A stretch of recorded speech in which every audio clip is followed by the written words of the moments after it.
Hello and welcome. My name is Ann Murphy and I'm the programming coordinator at Sno-Isle Libraries. Thank you for joining us for What Does It Mean to Be Landless with Chris Latreille. The program you are about to enjoy is brought to you by the Sno-Isle Libraries Foundation. We'll start with a little housekeeping. Your cameras and microphones are turned off for this program. Please put your questions and comments into the chat window at any time and we'll be answering those as the program goes along. We'll try to get to as many as possible. This event is being recorded and will be available on the Sno-Isle Library's YouTube channel in a few days. If you would like to turn on captions, you can find the instructions in the chat now. All right. So Chris Latreille is an Anishinaabe Métis storyteller, a descendant of the Pembina Band of the mighty Red River of the North, and a citizen of the Little Shell tribe of Chippewa Indians. He joins us tonight from Montana and brings a long and growing list of accolades and accomplishments. Chris is the author of 3 books. His first book, One Sentence Journal, Short Poems and Essays from the World at Large, won the 2018 Montana Book Award and a 2019 High Plains Book Award. His book of haiku and haibun poetry, Descended from a Travel-worn Satchel, was published in 2021. And his multi-award-winning third book, Becoming Little Shell, A Landless Indian's Journey Home, was published in 2024. From 2023 to 2025, Chris was the 11th Montana Poet Laureate, and Chris served as the 2025 Kittredge Distinguished Visiting Writer at the University of Montana and was awarded the 2025 Montana Heritage Keeper Award by the Montana Historical Society. And finally, many of you may know him from his newsletter, An Irritable Métis. Thank you for joining us tonight, Chris. Miigwech. Bonjour, bonsoir, Indinoi Maganadug, Chris Latreille, Indigenous Cause, Chris Kosh, and Nikashin. That is hello and good evening, all of my relatives. My name is Chris Latreille, but you can call me Chris. And I said that kind of quasi-traditional greeting in the 2 languages of my people, the Little Shell Chippewa. We are Anishinaabe people. So we speak Anishinaabe-moan or Anishinaabe or Ojibwe-moan or Ojibwe or Chippewa, which are all different words for the same thing, which is who we are and how we live our lives and what our language is. And Buju is hello. Indinoi Maganadug is all of my relatives. And then Chris Latreille, Indigenous Cause, means my name is Chris Latreille. But then I threaded that with words in Michif, which is the language of the Métis people. And who the Métis people are is an Indigenous cultural group recognized in Canada as one of the 3 Indigenous peoples who predate the existence of Canada as a country. So it's the Métis, the First Nations, and the Inuit people. The United States chooses not to recognize the Métis as a unique. And I am compelled to remind everyone that we did not cross the border crossed us. So, we predate the existence of the United States as well. In the Little Shell, we are largely comprised of Métis people. And often it's just a matter of how you choose to exert your identity. So the starting point for who we are as Little Shell begins with a tribal group known as the Pembina Chippewa. So the Anishinaabe people you think of Anishinaabe as like an umbrella. And beneath that umbrella are multiple tribes who kind of evolved out of being one kind of tribal group that settled in the region of the Great Lakes many generations ago. And over time spread out across that vast territory and formed unique tribes. So the Chippewa, Ojibwe, which are different names for the same thing, Odawa, Mississauga, Potawatomi. There's like 6 or 8 tribal people who are Anishinaabe, and we share, a language and many cultural stories with regional differences, just like anywhere else, depending on the distance and how you evolve as a community. You say things a little bit differently and you think about things a little bit differently, but that's kind of who the Anishinaabe people are. And so as the Pembina Chippewa, we were kind of the southwestern edge of that kind of land space, that vast territory around the Great Lakes, both sides of the Medicine Line, which is what we call the border between Canada and the United States. So as Pembina Chippewa, we evolved as buffalo hunters. So we are a buffalo nation. If you see the crest, the flag of the Little Shell people, there's a buffalo front and center within that seal. And that's for a reason, not just because we think buffalo are cool, but because they are a key element in our relationship to the land around us. And land is the story of the interaction between settlers and indigenous people from the very, very beginning. And we were talking about this a little bit. I like to think of it as backstage before we opened up the webinar to attendees, and we were talking about people moving into our communities from other places. And I like to tell a story about an event that I was involved in that I like to kind of somewhat flippantly refer to as the Battle of Whitefish. And Whitefish is it's a pretty wealthy community up north. There's a big ski area there. It's just a hop, skip, and a jump from the Medicine Line. And I did this event. It must have been like 2021, maybe. And this was shortly after COVID kind of began this big migration of people into more rural communities when folks realized that they could live pretty much anywhere they wanted, and technology allowed them to work from home. So a lot of people were moving in to these areas sight unseen. And this event in Whitefish, there was several speakers in a row who were kind of lamenting how they'd grown up there and what a tragedy it was that they soon wouldn't be able to afford to live there. And I'm kind of sitting off to the side thinking, well, welcome to the last 500 years for Indigenous people. The notion of someone coming from somewhere else with more power, not only economic power, but also backed by a powerful government, and forcing people who lived there for multiple generations or since time immemorial in the case of many Indigenous communities, and being forced out of that region either through often gunpoint and genocide and all the things that tell the story of the interaction between settler colonialism and Indigenous nations. And I want to pause here and urge people, if you have a question, at any point we will stop and address your question. I like to make these kind of Zoom seminar things or webinars or whatever we call them try and do as much as we can to imagine ourselves in a room together, having these conversations and raising our hands and interacting, because otherwise it's just me staring at how badly I need to clean the office behind me and being distracted by that. So, the more we can interact as people interested in this discussion, this idea of landlessness and houselessness and land back and all of those things that, are almost becoming buzzwords in a sense, some of them, in this kind of the future that we are looking down the barrel of, that we are going to have to create together. And that idea of creating the world together is a Anishinaabe cultural concept.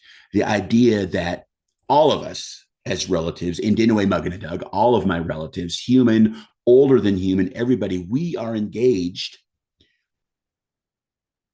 in a relationship of creating the world together at all times. And it doesn't stop. And it has not stopped since it began in the first place.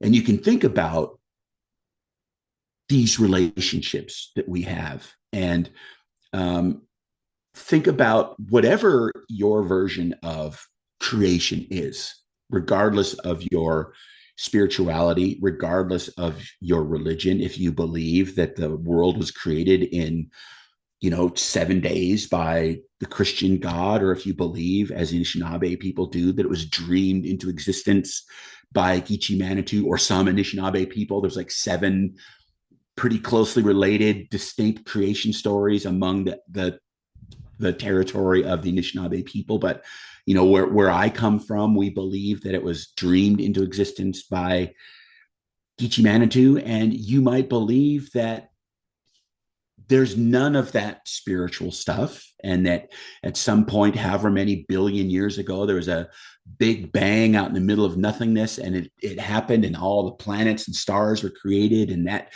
universe is still expanding a result of this big mysterious bang, which it's a mystery no matter where we come from, because we don't really know. And Gitche Manitou literally means the great mystery, because we don't know who the creator is. But the point I'm making is that no matter where your faith or your spirit comes from, the energy that we are interacting with right now is unchanged from the energy that was generated at the moment of that creation. So all the water that was ever here is still here. All of the energy that made everything, that makes everything that was originally there, is still here. And one of my Anishinaabe relatives, kind of a language and culture guy, James Vukolich Kagegabo, which some of you may be familiar with. He's very active and popular online with his words of the day and Anishinaabe and things like that. He describes, I think it's even, I don't know if it's in his presentation he gives or if it's actually in his book, which is wonderful, and it's called The Seven Generations and the Seven Grandfather Teachings. But he describes kind of the Anishinaabe concept for what life is. And what life is the eternal moving through the impermanent. The eternal moving through the impermanent. So the eternal is that energy, that life force, that whatever it is that makes things exist on this planet. And the impermanent is us. We are walking meat bags that get to have this energy inhabit us for a time, our lifetimes, and then it moves on to something else when we cross over to the other side, when we move into the next world. And that energy is there's a pine tree out in front of me, and there's a bush outside and a cherry tree. And I guarantee if I walked out onto my front porch right now, I would hear sandhill cranes who've moved back from their migration. I would hear Gitche Gitche Ganeshi, the chickadee. I would hear red-winged blackbirds. I would hear European starlings. I would hear all of these birds that have come back. And I might hear a fox out yelling at another fox out in the field. So all of these, we are all impermanent beings sharing this energy. And that relationship ties us to this land. Which raises the go ahead. Was there a question? We have some questions coming in. Okay, excellent. Comments. Yeah, I was just loving listening to you there. And so it was thinking about the crow that was just making noises on my roof a little while ago. And yeah. And all that. So I'll just kind of go through what we have so far. Okay. Quinn, a couple of nice comments. First, Quinn says, what a wonderful story to help us link modern day to the past as well as understand land loss. Cassidy, it says, I don't know if I'm going to pronounce this correctly. Taanishi, thank you for doing Tanshi. That's hello in Cree and Michif. Tanshi, thank you for doing this presentation. And then Quinn asks, where could I learn more about the dreaming it into existence? Is there a good book or video or other resource? I'd have to think about that. I don't know if I read that somewhere or if somebody told me, or I'd have to think about that. Okay. Homework for you. Then we have, can you talk about the whole country was one robe? And I want to say all those words are capitalized like a title. So also the culture of the Métis, fiddle playing, dancing, etc. So talk about all that stuff. That was all one question. Okay, well, I will talk about the whole country was one robe simply because there's exciting news about it. So back in, and I think I have a copy of it. Yeah,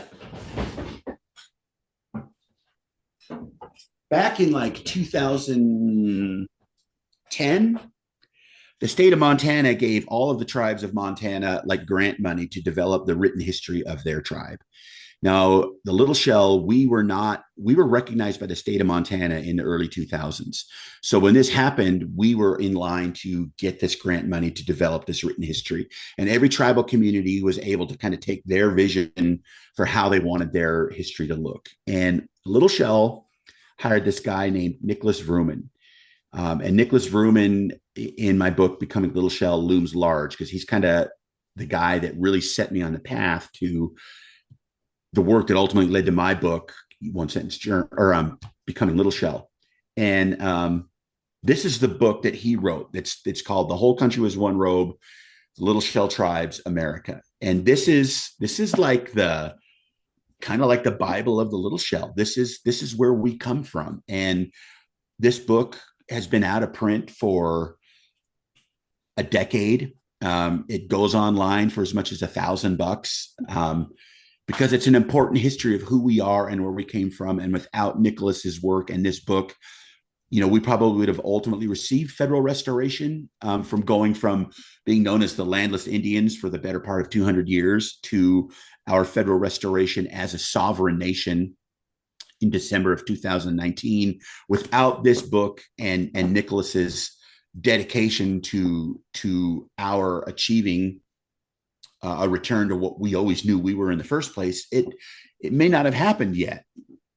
And what's exciting about this is that the Montana Historical Society has reprinted this, and it's due out. In fact, I was just looking on their website last night or the night before to see, because I've heard all these rumors about it coming out like in May, even a new hardcover edition of this. And what I love about it, is Nicholas was so incredibly important to me as a Little Shell person, and the knowledge that he happily shared with us. This book was kind of the foundation of Becoming Little Shell. And when they republished it, they asked me to write a new introduction to this book. So I'm really excited that that's happening. So that's the story on this book. Nice. I see your copy is a withdrawn library book even. Well, what this is, I have two copies. So I have the copy that I bought, and the whole scene is like in chapter, I don't know, 3, 4, or 5 of Becoming Little Shell, where I hear about Nicholas doing a presentation, and I don't know who this guy is, at the Montana Book Festival. This is in 2013, I think it is. And I hear the title, and at that point in my life, I'm beginning to think that, because I grew up knowing we were Chippewa, but I didn't have the answer to the question that people always ask is like, if the Chippewa are from the Great Lakes region, why are there Chippewa in Montana? So this book kind of answers that. And when I heard about Nicholas's presentation coming up, I said, I have to be there. And, I bought the book, and he signs it, and I have that copy, in a vault, basically. That's kind of an exaggeration, but that one I am keeping forever. And this one, it's funny, I mentioned Whitefish. I did an event, or I visited the Whitefish High School, and one of the students knew that I was coming and saw this book on the withdrawn cart from the library and told the teacher, and the teacher secured it and saved it and gave it to me when I came up there. I don't know that they realized what they had. I didn't tell them as far as, what they could have gotten for it. This one's pretty beat up, just like mine is. That's kind of one of the weaknesses of this book, is the binding is pretty bad. So the new hardcover version is hopefully going to solve all those problems. Nice. There's a few more questions coming in, but before we get to those, do you want to maybe talk about the process that the Little Shell went through to gain recognition? There might be people here who aren't really familiar with kind of that's the steps that you went through and how much work it was to Sure. do that. Well, the people who ultimately became the Little Shell are a diaspora of people who I mentioned earlier were originally the Pembina Chippewa. And the Pembina Chippewa ultimately became the Turtle Mountain Chippewa during the period of so if you think of our traditional homeland, we're talking from the Red River, which is the current border of so-called Minnesota and North Dakota, and it flows north into Manitoba, drains into Lake Winnipeg, and Winnipeg drains into Hudson's Bay. So our territory was from the Red River west across all of North Dakota into eastern Montana and south down into South Dakota was what kind of the settlers determined was Pembina traditional land based on a treaty that was negotiated in 1850 with the Dakota and the Pembina Chippewa that was never ratified. But that's kind of the territory that they use as an example. Okay, this was Pembina Chippewa land. And Chief Little Shell, who was the hereditary chief of the Pembina Chippewa at the time of kind of all of this final ultimate land theft of the Pembina Chippewa, he was the guy in charge. And he secured enough land for the creation of the Turtle Mountain Chippewa. So he was then became a hereditary chief of the Turtle Mountain Chippewa. And then through even further U.S. federal shenanigans, him and any of his followers and anybody that they felt didn't shouldn't be part of the Turtle Mountain Chippewa were disenrolled.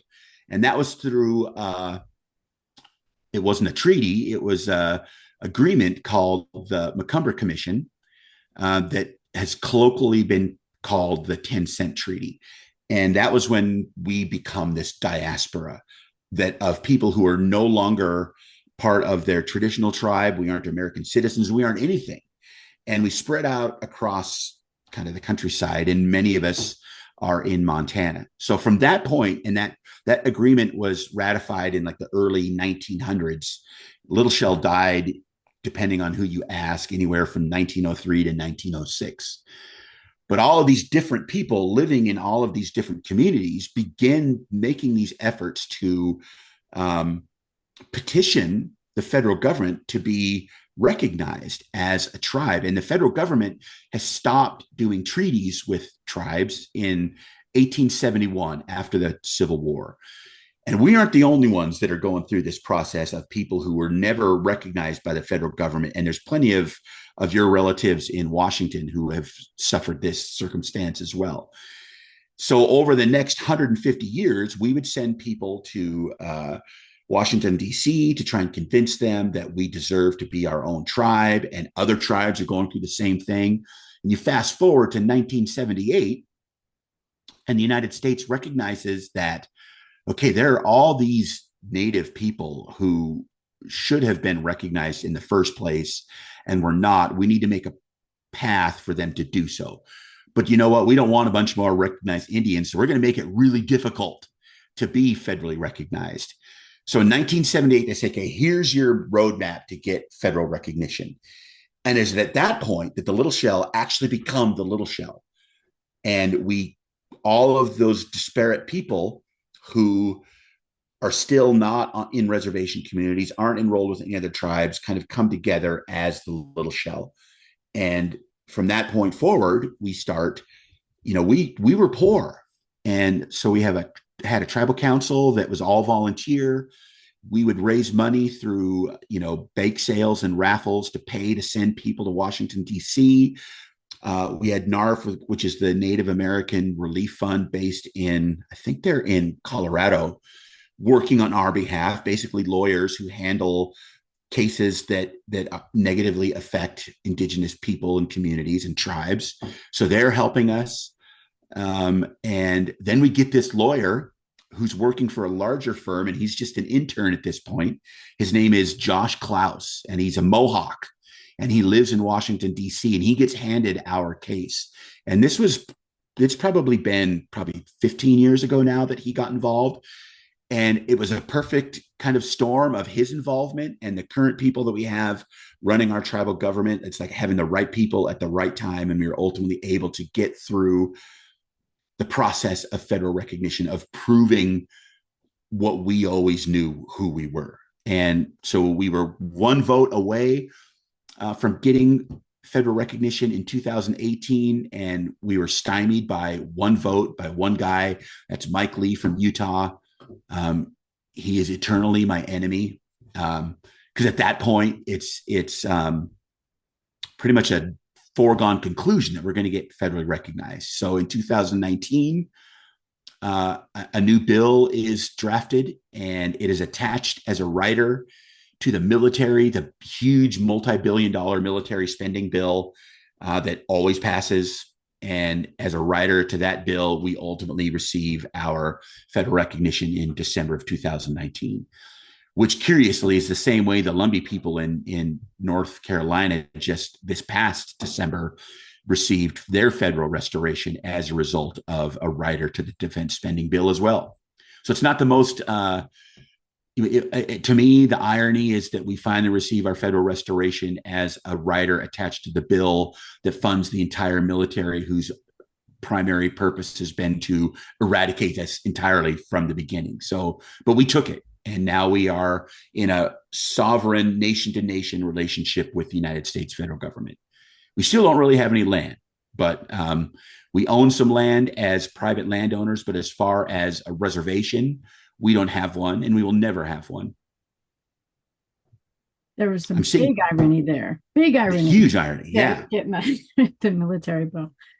We've got some more questions coming in. Great. Thank you for that explanation. I think that was really, and that's a really high level. It's a lot more complicated than that, right, but that's kind of the ballpark idea. Yeah. If people want to learn more, they can read your book, Becoming Little Shell. It's very good. Wouldn't that be wonderful? Yes. Okay. Let's see. So this next question is from Jenny, and it kind of talks to you being a group of people across two borders. Can you talk about how the political border between the U.S. and Canada affects the relationships of the Métis people who are living on both sides, and how do you maintain connectedness?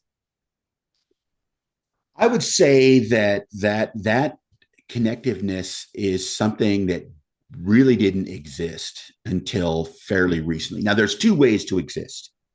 There's the way that kind of lives on the underground, the way that we have maintained our kinship network, our kinship ties across the border and across all the tribes in the Northern Plains. If there's one thing that I would have to, if someone said you need to tell us one thing that you've learned that's possibly the most important thing in the last, decade and a half that you've been doing this, to me, it is the depth and breadth of the kinship network across the Northern Plains, bridging tribal communities. So we are all related to each other, because Indigenous people figured out thousands of years ago that you can't have children within the same families over and over again, or weird things happen. So, we've been intermarrying with across tribal communities for countless generations. Now, what happens is when settler colonialism, whether it's the Canadians or the Americans, neither, the Canadians are just as bad and in some ways worse as the United States, but the United States has kind of written the textbook on how to do this stuff. When people are forced to deny who they are, and they're forced to abandon their cultural practices, and they're forced to abandon their language, you also lose those cultural ties from communities. And the way they're maintained for us has been the women, like my grandmother. I grew up, my father and my grandfather both denied that we were Native at all, but my grandmother made it a point to make sure that I knew that we were Chippewa, even though I grew up not knowing what that meant. So I identified as Chippewa, but I didn't really know what that meant. And that's the point I'm at now, is I'll spend the rest of my life figuring out what it means to be Anishinaabe, what it means to be Métis. And as times have changed and people are beginning to recognize the importance of Indigenous people to the survival of humanity as a life form on this planet, we're being recognized for like our traditional ecological knowledge. We're being recognized for our cultures. We're being recognized for our languages. And the understanding is that, we're kind of screwing things up here. Maybe the people who've lived here for 30,000 years know a thing or two about how the best way to live here is. So there's been this momentum of attention to Native people. And, beginning with my generation, who is kind of, for the most part, the first generation who only heard about boarding schools. We have parents and grandparents who were sent to the boarding schools, and we've learned about what happened there without having gone there ourselves. The farther we get away from that forced denial of who we are, the stronger we become, and the more closely tied those connections across the border and across communities are reignited, really. And Nicholas was a big part of that. Nicholas Vrooman, he took members of our Little Shell community up into Alberta and Manitoba to meet some of these other people. And we have these celebrations in Montana. We have one coming up in Shodo, Montana, where there was a Métis community. That's in early June. And then we every year, or in Labor Day, there's a big Métis festival in Lewistown, Montana, which was another community that was started by Métis people. And so there's Métis people from all over the United States who come to these, but then also people from Canada. And those ties are being strengthened because of the attention being paid to these gatherings. And I think that's going to continue.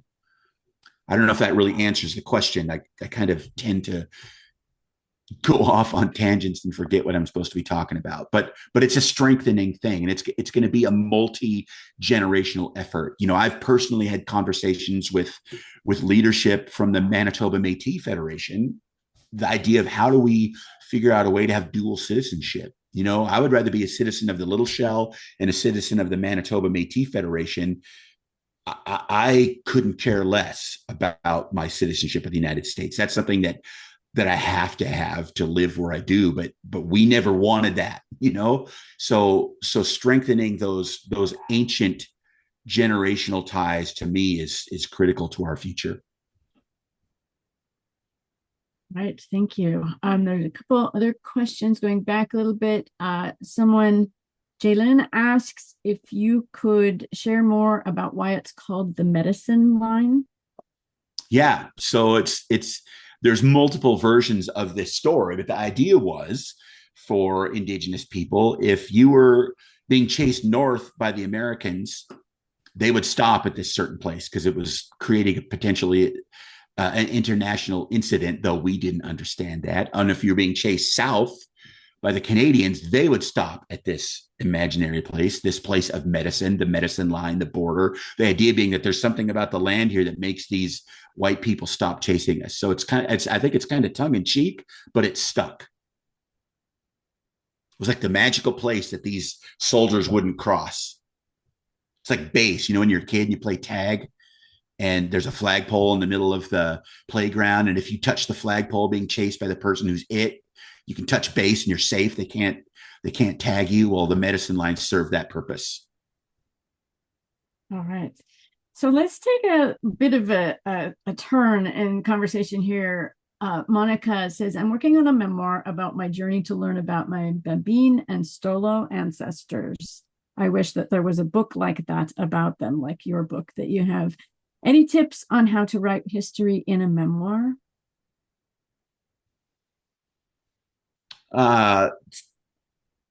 Memoir to me came after. I wanted to write history, so like I feel like nonfiction, we're kind of in a golden age of narrative nonfiction, where you have all of these writers that are telling these stories in nonfiction, but they're using the skills and the storytelling structures of fiction writers to make things exciting. They've like really raised the game of the storytelling approach to sharing this history. So I think that's the most important thing, is to remember that you're a storyteller.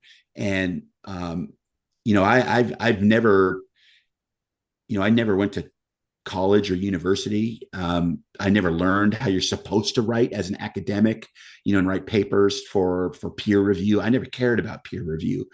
And so I cared about telling the story. And, my goal with becoming Little Shell was to take this book that requires a lot of dedication and is kind of dry, and write a book that was a little bit more accessible to people like me who wanted to learn where they come from. And so it's like a introduction to The Whole Country Was One Robe. And if you want to learn more, then you go to The Whole Country Was One Robe. But so number one is to remember that you're telling a story and make those facts as interesting, and find the little stories that display the facts rather than just saying, in 1892 this thing happened. You have to make it almost a page turner for people. And there are read a bunch of other writers that are doing that kind of work. Number one, just to have the chops to do it. Memoir came later for me, and that was actually the hard part when my editor at Milkweed said, we need more of you in it. And I had to go in, and it kind of took a couple click degree towards memoir more than history. So that was the hard part for me, but you just have to make it readable and interesting.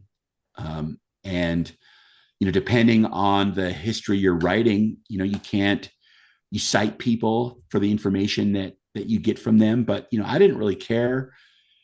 If I was talking to an elder and an elder said one thing and the University of Montana Library said another, I don't care what the library says. I'm here to hear the stories from elders. I wasn't that interested in 150 years of white dude historians telling us who we were. They had no idea. And, that I heard so many great stories about my great great grandfather, Mose Latreille, that, if somebody would have told me that he hunted buffalo from the backs of a unicorn, throwing lightning bolts at it, I would have put that in the book just because it's a great story. Now, my chapter about Mose ended up on the cutting room floor, but, I wanted to tell the story of the people, and without meeting with those elders, I don't think the book would have been successful. And even if some of those stories don't actually appear in print, a good percentage of the work that you do will not end up on the page, but the spirit of it is there. And I think that matters. I think the stuff that you absorb in the process of actually telling your stories is just as critical as the stuff that ends up on the page, if that makes any sense.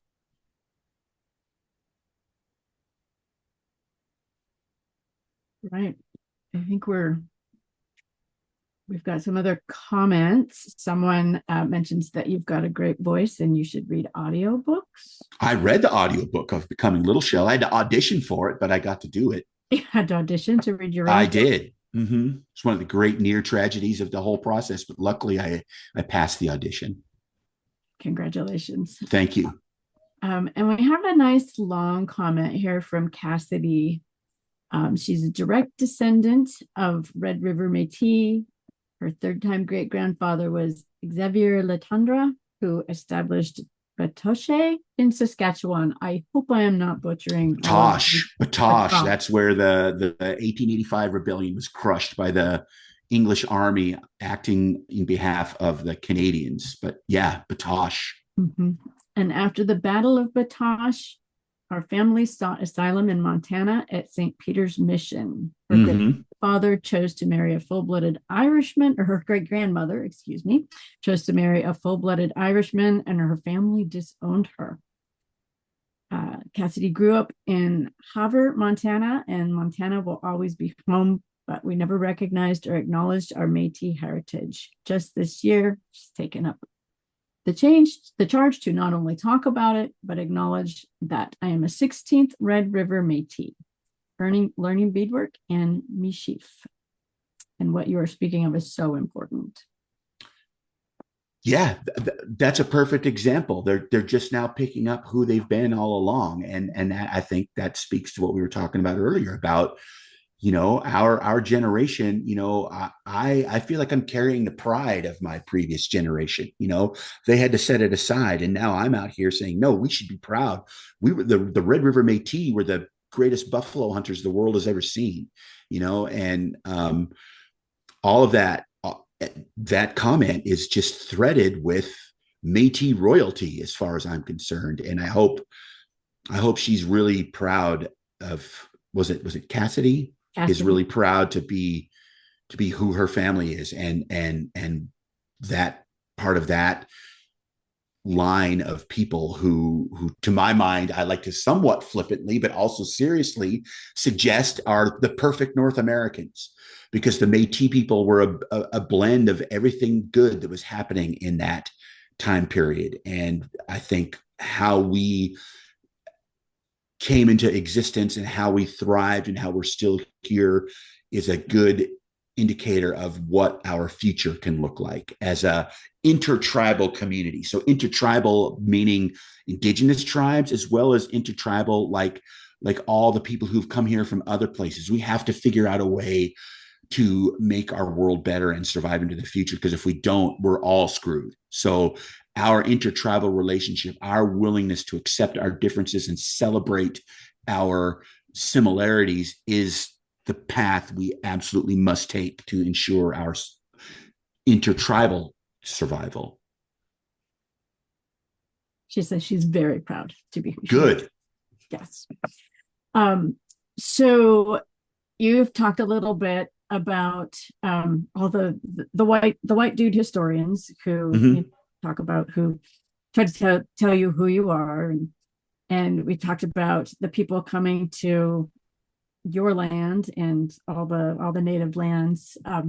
So I wanted to ask about land acknowledgements, and that's become a practice for a lot of people, and there's some disagreements about the value of it, and I would love to hear your take on that.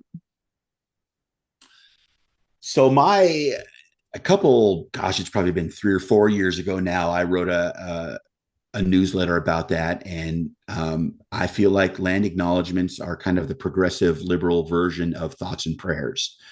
It's just a box that people check to make it sound like they actually care about something that in reality they really don't, because nobody's given any land back. Nobody is really acting like the original stewards of the land, because capitalism is not how we operated, and owning land is not how we operated.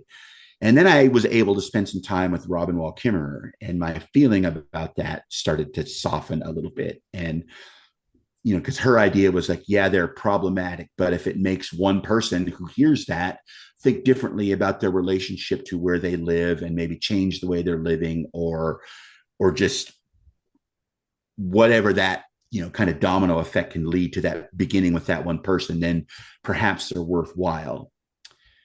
And then I read this book, Right Story, Wrong Story by Tyson Yunkaporta, who just recently, and he's a Australian indigenous person. He wrote a book called Sand Talk, which was his first book, which I highly recommend. And then Right Story, Wrong Story, which is different, but also I might like even more than Sand Talk. But he talked about in Australia, they call them acknowledgement of country. And he describes it as basically a nice way of saying, I know this is your land and I'm sorry, but I'm occupying it now and I'm not sharing ever, which is kind of how it is. And I just feel like until there is a real movement, number one, to, Canada has written it into their national fabric that land acknowledgements are part of what their truth and reconciliation, all those things that they're already a couple decades behind on, but at least they addressed it at their federal level, which the United States has not. So until we do something like that has some meat in it, I would just rather not hear it. Now, I've heard land acknowledgements from Native people within their community, and that's different. But so often I'm maybe the only Native person in a room, and there's a land acknowledgement, and then it's on to something else, and nobody really thinks about it. So until we have like a real serious conversation about what they're supposed to mean and what actions giving a land acknowledgement are supposed to include, then it's just someone standing up there saying, yeah, I'm sorry all these kids were killed, but we're not going to do anything about gun violence. It's to me just kind of the same thing. Right. Thank you. You mentioned the land back movement. Is there what is there here in the US? Is there much of any movement in that direction, or?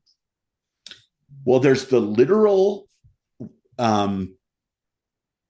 interpretation of land back as in giving land back to tribes that was taken from them. And there's been little examples of that, like where I live, just I could get in my car right now and in 40 minutes I could be on the bison range, which was taken from it's right in the CSK Confederated Salish and Kootenai Reservation, was taken from them by the feds, and just in, I think, 4 years ago was returned to them. So they manage it. It's back on, it's their land, it's their whatever you want to call it. So that is a real concrete land back example in my area. And there's been a couple out in the Pacific Northwest, and I'm thinking of it from, Oregon up to British Columbia. There's been a couple examples of it, but I can't tell you for certain. So that's the like physical representation of actually giving a chunk of land back to the people that it was taken from. But then there's the philosophical idea, and it's a little bit bigger. It's land back means getting back in right relationship with the land, which means it's not something to be owned. It is, Robin Kimmerer talks about this too, the gift economy, the reciprocal relationship we have to have with the land, because if we don't, we can't survive without this return to our original relationship of the land. And I don't even like steward is a big word in conservation, but to me, steward still creates that hierarchical relationship. Like somehow people are still in charge and we're out there stewarding the land. No, we're just part of it. And if there was, like where I'm from, where as a Buffalo Nation, we're farther down. If we want to create a hierarchy, we're below the buffalo, because more people survived and thrived because of the buffalo than they did because of our existence. So if there was a steward in the Northern Plains, it was not us. It was Mashkade Bijiki. It was the Plains buffalo. And, I think a return to that right relationship with the land, I feel like these efforts that are national in restoring buffalo herds to tribal communities and places like that, to me, that's land back also, because you don't have right relationship with the land in these areas without the presence of buffalo. And, I like to point out that, if you look at a map pre-contact of Turtle Island, North America, where are buffalo? They're everywhere. East, west, north, south. They're all across the continent. Well, we're indigenous people everywhere, east, west, north, south, all across the continent. Now, if you look at maps now, where are buffalo? They're in these tiny little protected areas, largely in the west, Yellowstone and American Prairie, and now popping up on tribal reservations. Well, where are indigenous people now? Little protected areas, reservations, largely in the west. But as attention comes to buffalo and those numbers grow and those areas get broader, they are rising in the same way that we are, where our presence on the land is being recognized as being critical, and the way that we interacted with the land is being recognized as being maybe the way we should look at interacting with the land, like with fire management, all these things, food sovereignty, all, the way we did things for thousands of years is kind of how we still need to be doing them. And that to me is also part of land back. Great, thank you. I just want to let everyone know that we have about 10 minutes left of our program this evening. So if you have any final questions, be sure and ask them now while we're waiting for those. Can you tell us about what you're working on now, or any big projects or any writing things that you have going on? Well, I think what I want to talk about is a festival that a couple of friends of mine and I organized last year called Indigipalooza, Montana. Last year, it was a celebration of Native storytelling in all the ways that Native people tell stories. So there were, writing-based poets and writers. Our keynote headliner was Joy Harjo, who was the first Native poet laureate of the United States in the history of poets laureate of the United States. So she was our headliner, and we had panel discussions with people talking about storytelling. And as it is, presented through writing or oral storytelling, through food, through music. So it's this multiple day and a half event, and it was wildly successful. And we had it in Missoula. And then this summer, we're having it in Missoula again, July 31st and August 1st. And this year, it's not a lit festival at all. It's an indigenous, the kind of the tagline is celebration of Native pride and power, and it's resistance 250 plus, because as we all know, we are in the 250-year anniversary celebration of the Declaration of Independence. So, particularly under the current administration, where everything's supposed to be rah, rah, America, nothing bad. We've never done anything. We've always been a perfect society, the greatest country ever. Meanwhile, Native people are looking at that Declaration of Independence and seeing those lines talking about us being merciless Indian savages. And we're like over here saying, hey, we have a different idea of what that 250-year anniversary is.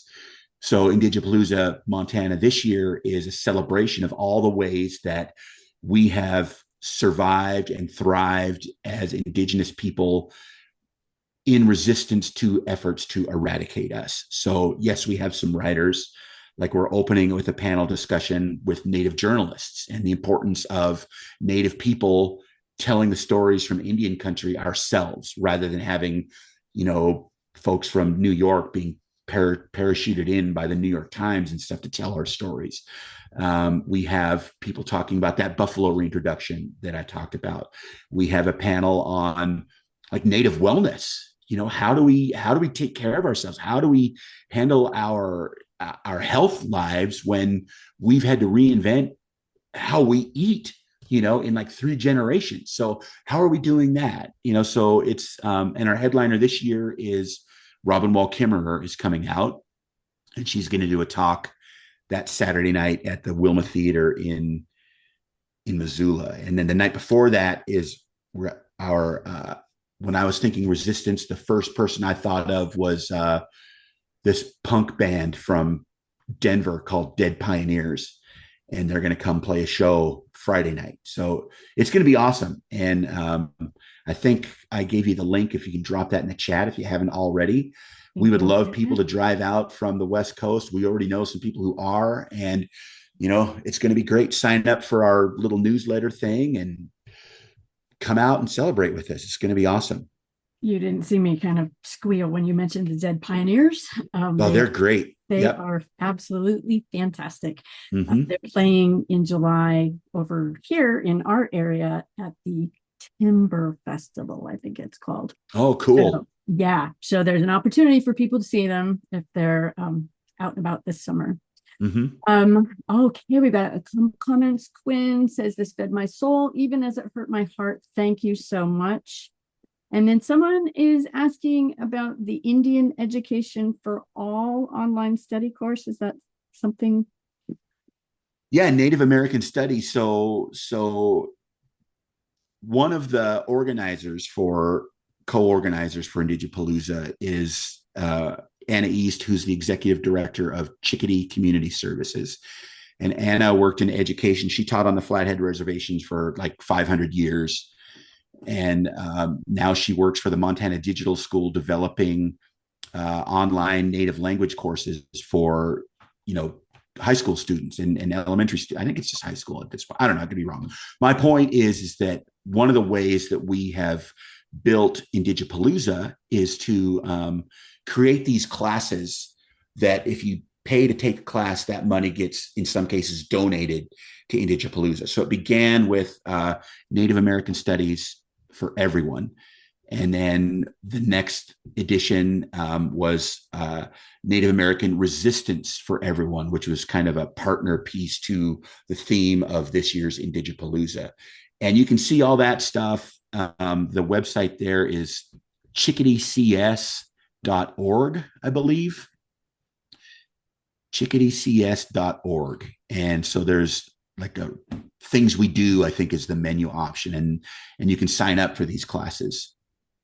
Catherine says, these classes are amazing and you get more of Chris if you sign up for those. Gerald asks, were there equivalents in the Midwest to Wachovia, who started the Ghost Dance, and John Slocum, who started the Northwest Indian Shakers?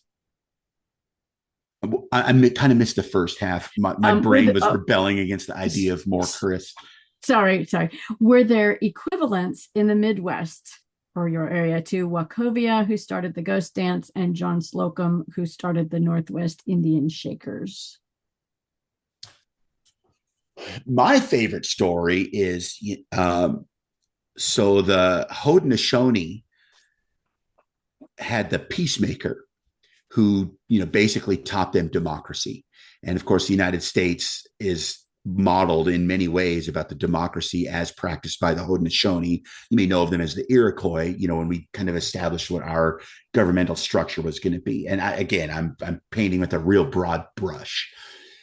So my favorite story I heard was that the peacemaker was actually Anishinaabe, and he's walked looking across the lake at these Haudenosaunee people and how they're living, and he decides, you know what, I'm going to paddle over there because they're doing it wrong, and I'm going to teach them how to live. So I love the fact that someone decided that it was an Anishinaabe person who went over there and kind of established this thing that the Haudenosaunee get credit for, which to me, that's just an example, I think, of kind of the indigenous humor in some ways.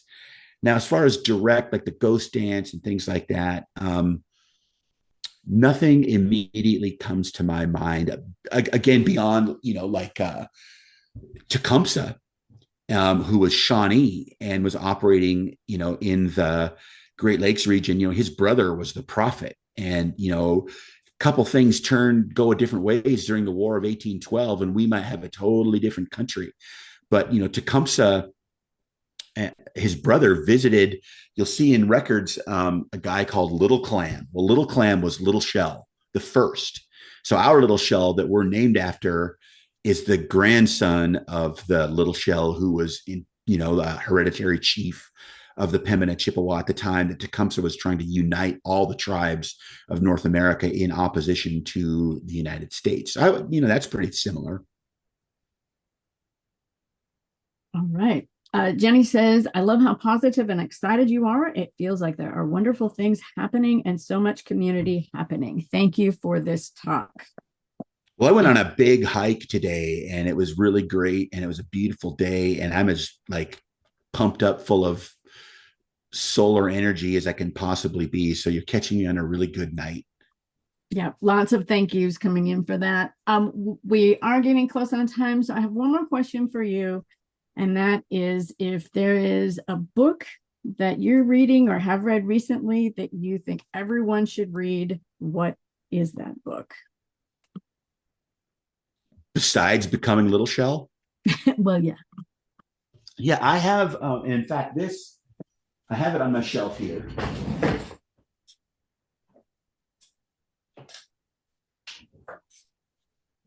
I'm going to give you two.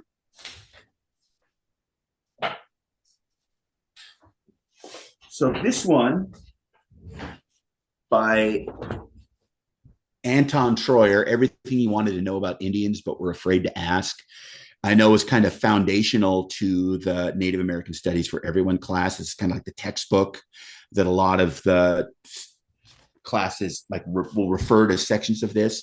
I think if you want to know, like if you think there are misconceptions about or holes in your knowledge when it comes to Indigenous people, this is a great place to start. And then this is one that I've read recently. Leanne Simpson is Anishinaabe. This is her book, her most recent book, Theory of Water. I think she's a genius. And she has another book called Dancing on Turtle's Back, which was her, I think might have been her first book, but totally changed my worldview in many ways, or just kind of made it leap light years ahead of where it was before I read it. And I think as an Anishinaabe person, I just think it's great. And then there's also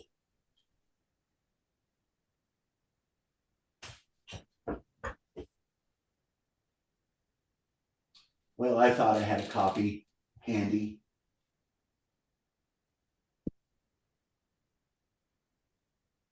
Of Vukalich's seven generations and seven grandfather teachings. Just type that in and find it. It's really short, but it's profound. And I think it's great. Excellent. Well, thank you for that. And I want to thank everyone for coming out tonight and spending the time with Chris. We will pull together the resources and send out an email to everyone who registered for this event with some of in a few days once the video is live. So you have the link to the video, and we'll try to capture all those book titles that were mentioned. And encourage everyone. I want to thank the Sno-Isle Libraries Foundation again for their generous support of all of our online programs, and encourage everyone to visit the Sno-Isle Libraries website for more online events. One we have coming up on May 5th at 11 a.m. is a Humanities Washington talk called Nepantla, Exploring Chicano Art. We're excited to bring those folks to talk about their work. So again, thank you so much, Chris, for joining us tonight. I think this I'm conversation happy could to have be gone on here. for a lot longer, but we're so glad that to have you here for this time. Well, thank you, Miigwech. All right. Thank you. Goodbye, everyone. Have a good evening. Bye-bye.